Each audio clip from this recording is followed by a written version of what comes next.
The red thread.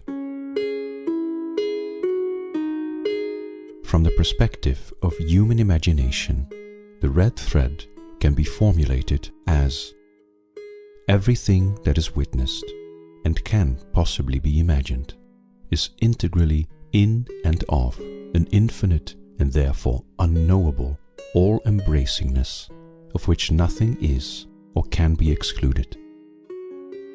In this allness of all life forms, animate and inanimate, terrestrial and extraterrestrial, knowable and unknowable, share equally in the all-embracingness. The meaning and purpose of human living is in expressing in a distinct human way, both in an individual and collective perspective, the allness of all. Expressing allness of all implies attunement by means of attitudes and behavior that acknowledge peacefully its all-embracingness. Such attunement is the task of human living. All other tasks, duties, and occupations are secondary to this task. For human living, the red thread is an inherent wisdom of being, while its expression is entirely subjective. And in the ways of attunement, there are as many variations as there are human beings. The purpose of life is living it. The meaning of life lies necessarily beyond living. Meaning requires an ultimate ideal.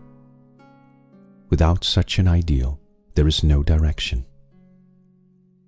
This ideal can never be a truth, because there cannot be a truth that is ultimate. The ultimate ideal is a psychological necessity for having a direction in imagination.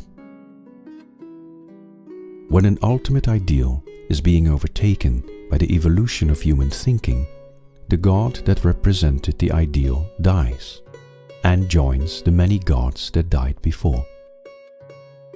When that happens, a new ideal needs to be found. That is again not determined by the limitations of being human, while it is necessarily expressed within the parameters of the limitations of being human. Peaceful acknowledgement to what is, without a need to restrict what is to the boundaries of human understanding, is the affirmation of Nam, with the single endeavor to purify living from the tendencies of discordance and transform them into the bliss of attunement. The red thread highlights the transcendental nature of living. It is what makes the cells of raw physical body move. It is what meets in matter and antimatter, the full vacuum of emptiness. It is what makes thinking into thinking and a thought, what makes feeling into feeling and emotion, what makes desiring into the desiring. Every aspect of human living and every perspective is saturated by essence and its transcendence. All the dimensions of the transcendental human living are expressing the sharing in allness of all. This sharing is their purpose and their meaning, while the conscious endeavor to reach optimal attuning is the purpose of I-World. Its living and its phenomena is the raw material that is to be brought into a state of attunement.